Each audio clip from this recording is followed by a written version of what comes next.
Hi, everyone. I'm Maggie McGrath, Senior Editor at Forbes. There is a major backlog of applications for a popular federal student loan repayment option, and it shows no signs of improving.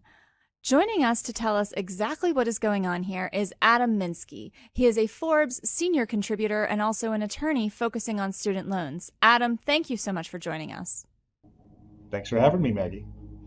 So, you have a really comprehensive article about just how many backlogs there are within the Department of Education when it comes to student loan forgiveness programs, federal student loan programs, and you are writing specifically about the Public Service Loan Forgiveness Buyback Program.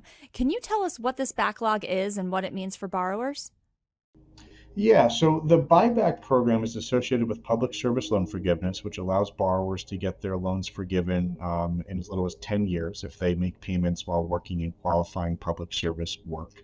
The buyback program is basically a fairly new option that allows borrowers to apply to make a lump sum payment to cover certain ineligible periods because they were in a non-payment status like deferment or forbearance. Essentially, it allows people to say, all right, I was working in public service for this period of time, but I wasn't in repayment. I want to make a payment as if I was in repayment so that I can get credit for that period.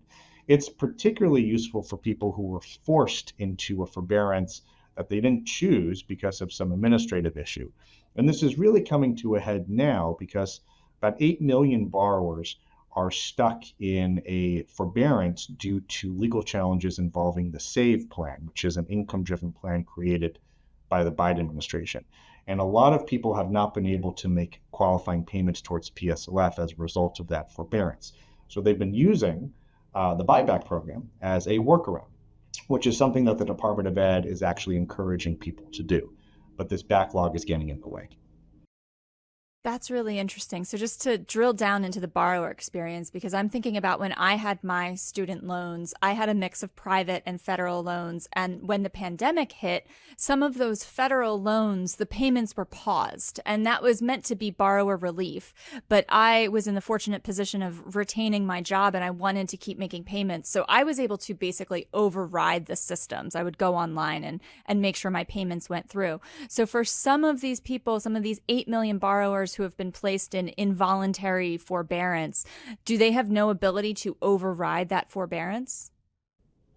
They can make voluntary payments during the SAVE plan forbearance period. There's nothing stopping them from doing that, just like you were able to do that. But the problem for people who are pursuing PSLF specifically is that making those payments while in a forbearance does not count as a qualifying payment toward PSLF. And so even though they're making a payment and they're working in qualifying employment, because of the status of their loans, because they are in a forbearance status, it prevents the time from counting. And that's where buyback can come into play. And so the buyback effectively lets those payments count towards public service loan forgiveness.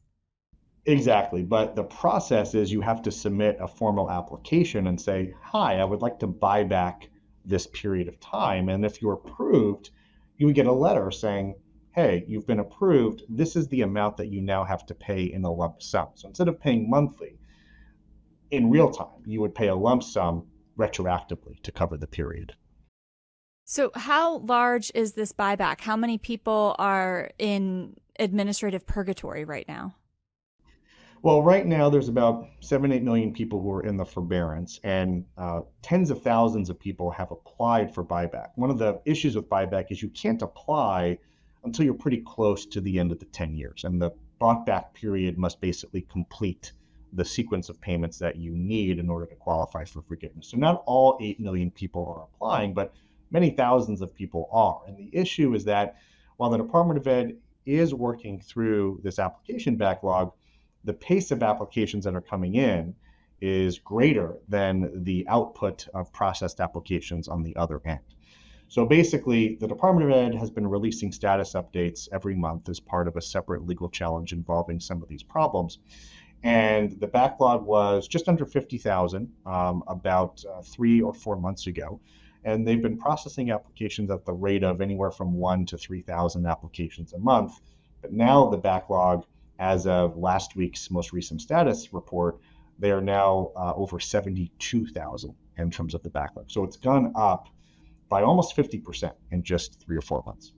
So the numbers are moving in the wrong direction. What caused this backlog in the first place? Was it all of the legal cases around the federal student loan program and public service loan forgiveness, or was it just a rush of borrowers hitting that nearly 10-year mark? Do we know the root cause? We don't know for sure. We can only speculate. But there are, I think, there's a perfect storm of issues that are happening. I think first of all, the buyback program is pretty new. It was only created in 2023. And I don't think that anyone really anticipated that so many people would be rushing to utilize buyback, in large part because of the Save Plan legal challenges and the associated forbearance. But I think complicating matters further is the fact that earlier this year, the Trump administration initiated a mass reduction in force at the Department of Education, which has resulted in roughly 50% of the staff at the Department of Ed either taking buyout offers or getting laid off. And so there's just fewer people at the Department of Ed to process these types of requests, to review these types of applications. Now, I don't know for sure to what extent the reduction in force is impacting, the department's ability to process these applications, but it's probably not helping, is what I would say. What is the Department of Education saying? And are they offering any assurances or even plans for cutting through that backlog and maybe getting ahead of the numbers eventually? I'm not aware of any public assurances that the Department of Ed has made about cutting through this backlog, other than they are working through it. If there's good news, it's that it's not like no requests are being processed. We are seeing anywhere from, I'd say, 1,500 to 3,500 applications a month getting reviewed and processed. So they are doing some of this processing. I think the problem is just the volume of applications is so great. And it keeps growing. So, given the backlog and the fact that people continue to apply for this buyback program, is there an estimated time or number of months it will take for the Department of Ed to work through all of these applications? Not officially. We haven't gotten anything from the Department of Ed that says, this is how long it's going to take. I know personally my own clients, many of whom have been waiting 6, 7, 8 months for a response and still haven't gotten anything. I did some simple math, and at the current rate, it could take 2.5 years for the department to get through the backlog. And that assumes no more surges of applications. If there's more applications that come in, it'll take even longer. So, what does this mean for borrowers who are stuck in this purgatory or maybe had been planning on applying? What would you tell them? I don't see this as a reason to not pursue PSLF buyback if you're eligible, but you should be prepared for the reality that they're not going to get to your application for quite some time. I think a lot of borrowers get an automated message when they apply that says, we'll get back to you in some reasonable period of time. I think it's 45 days or something. It's not going to happen. It's going to be months. And so what that means is people might want to have a parallel pathway. And often that means potentially applying to switch to a different repayment plan so that you can resume making qualifying payments if you're stuck in Save, switch over to IDR, Pay As You Earn, one of these other plans that also qualify for PSLF. The problem there is there's also a backlog for IDR applications. That backlog has been reduced a bit. It was 1.5 million as of about a month ago. Now it's down to about 1.3 million. So it is moving in a better direction than buyback, but a lot of people have also been waiting months for IDR processing as well. You led right into my next question because your article on this backlog does touch on income-driven repayment. That's what IDR stands for.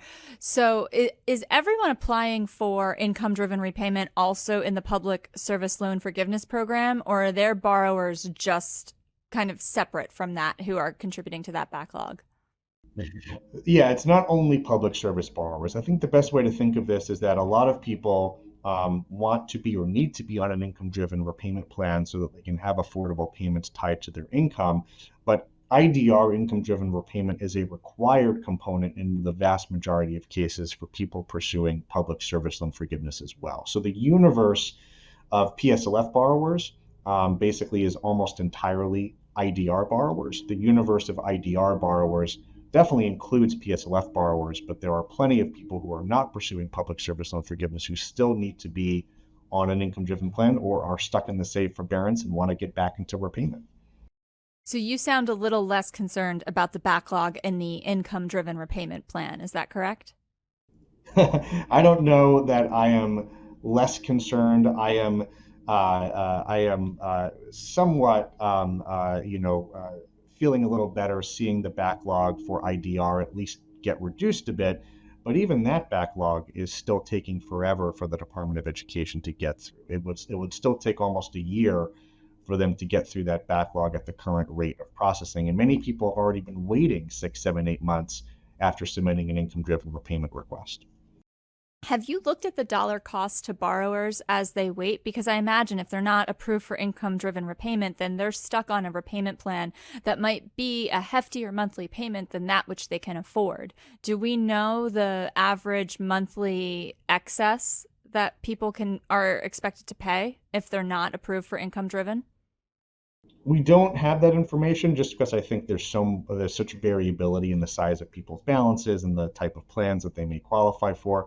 But what's important to understand as well is that not everyone is in repayment. Many borrowers are in a forbearance, including the 7 or 8 million borrowers who are in the SAVE plan forbearance.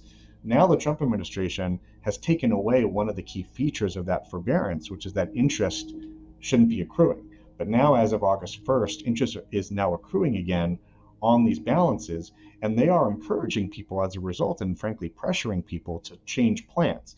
But with this backlog, it makes changing plans exceedingly difficult in some cases. Many borrowers have been trying to change plans for a long time now and haven't been able to do so.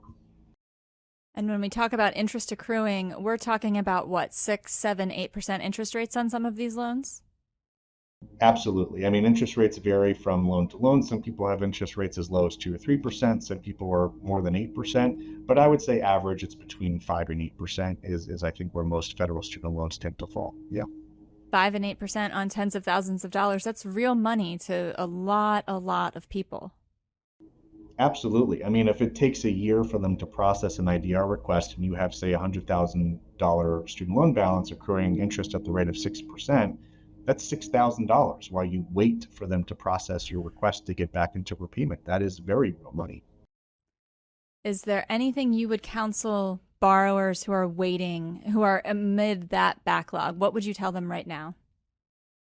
Well, one of the useful, new developments is that the Department of Education did update the online income-driven repayment plan application system, and they restored a feature that allows borrowers to import their income information from their most recently filed tax return online through an online data sharing tool. What the Department of Ed is saying is that if you reapply, if let's say you applied months ago and you're still waiting, if you reapply now, you use the online system and consent to importing your data, it is in theory supposed to allow for expedited processing. They'll cancel the old application, they'll process the new one. And I am starting to see these applications get approved in a reasonable period of time, like a month or two, if you use that online system. Problem is not everyone can use that online system for technological reasons, or if their income has changed since their last tax return, they may have to use something else like a pay stub. So it's not a fix for everyone, but it can allow some people to get faster processing if you're still waiting. That is good advice. Adam Minsky, thank you so much for coming on and telling us about this backlog. And for folks who are interested, please continue to follow Adam's work on Forbes.com. Thanks for having me.